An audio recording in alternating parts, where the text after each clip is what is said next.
Welcome back to Today in Design and SEO Marketing, the podcast you need. I'm Ron Wicker, and with me, as always, is Mitzi Roach. Today, we're tackling a problem we see all too often. Your site moves to a headless or JavaScript-first front end, and then traffic and leads take a hit. That's not just frustrating, it can cost real revenue. Today, we promise 3 high-impact fixes you can ship fast to restore discoverability and conversions. Let's talk about this. Let's dive in. Hi, everyone. Quick note before we jump. We designed this episode so PMs, marketers, and engineers all get something practical. We'll keep technical details platform-agnostic, and we have a one-page checklist in the show notes with sample snippets. If you're not an engineer, you can still run the diagnostics and hand the tactical steps to your front-end team. Quick story to set the stage. A mid-market e-commerce client moved to a JS-first storefront to speed up release cycles. Launch day went great. The site looked amazing. But 2 weeks later, their organic landing impressions dropped by 40% and form conversions fell. Panic emails started. We've all been there. That dip is exactly what prompted this playbook. 2 quick diagnostics, 3 KPIs to run now, and 3 tactical fixes with one-step rollouts and measurement hooks. Okay, diagnostics first. 2 quick checks to know whether this is a rendering/indexation issue or something else. 1, render validation. Can Googlebot and other crawlers retrieve meaningful HTML for your landing pages when JavaScript is disabled?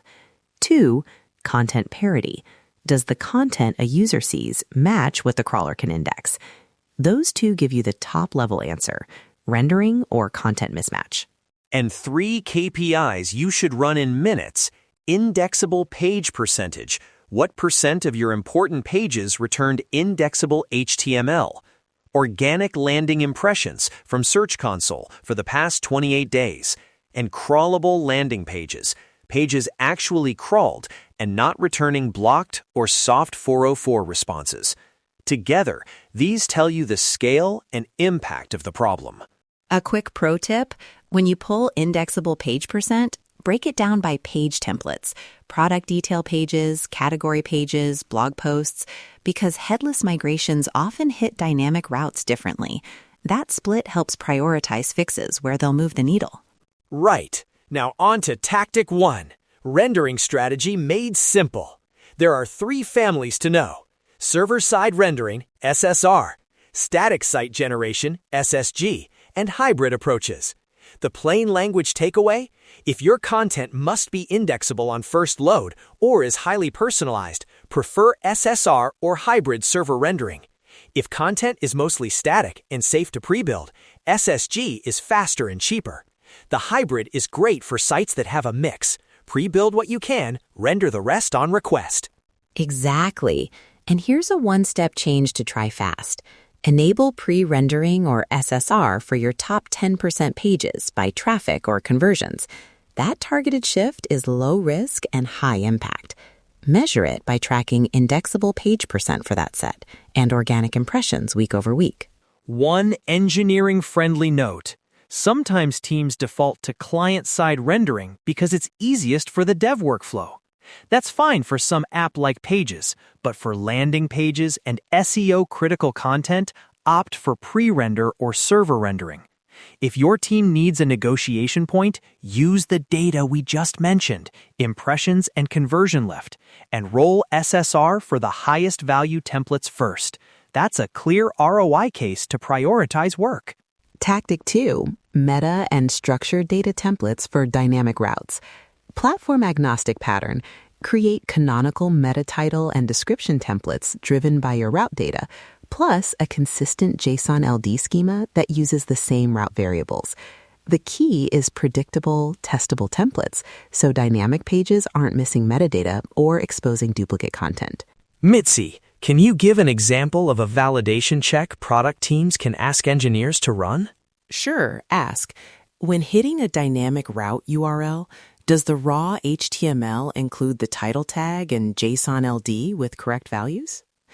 Use a simple curl or an online fetch tool to look at the initial HTML.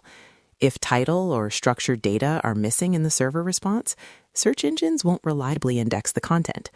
If they are present, you can be confident the route is discoverable. And the one quick implementation step, add templated metadata rendering at the server layer for dynamic routes, even if the page still hydrates client-side afterwards. Measure success by validating the presence of titles and JSON LD in raw HTML, and then watching impressions grow for those routes. Tactic 3, URL and canonical hygiene. This is where a lot of duplicates sneak in. Paginated lists, faceted filters, tracking params. Clear rules. Canonicalize list pages to a single canonical URL when content is largely the same. Avoid indexing parameterized URLs unless they add unique content. And set rel canonical or canonical headers consistently from the server response. One rollout step here is to audit your top 50 indexed landing pages and check canonical headers and meta-canonical tags for each. If you find multiple indexable variants of the same content, pick the canonical, implement canonical headers at the server, and block indexation of the others where appropriate. Measure by tracking duplicate indexation in Search Console and watching indexable page percent improve. Okay, quick anonymized case study. This is the real payoff. We worked with a client after a migration. Initial diagnostics showed indexable page percent at 62%, organic impressions down 38%.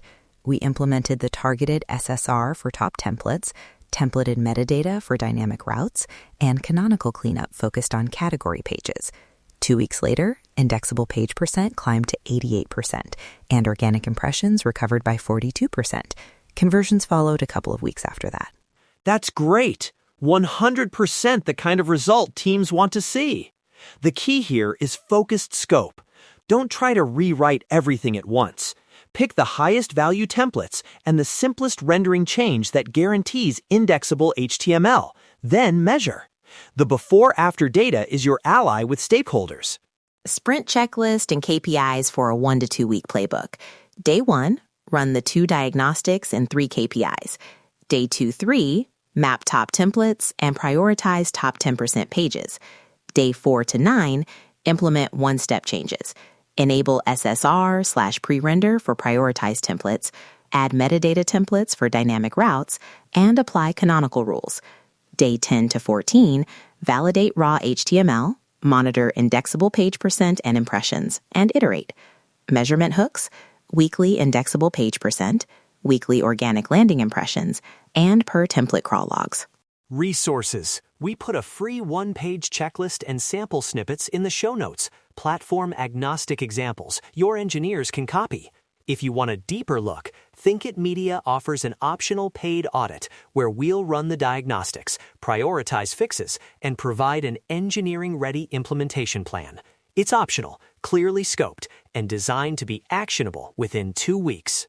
Before we close, one tactical step you can run right now.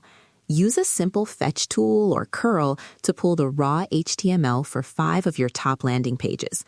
Look for title tags, meta description, and JSON LD in that server response.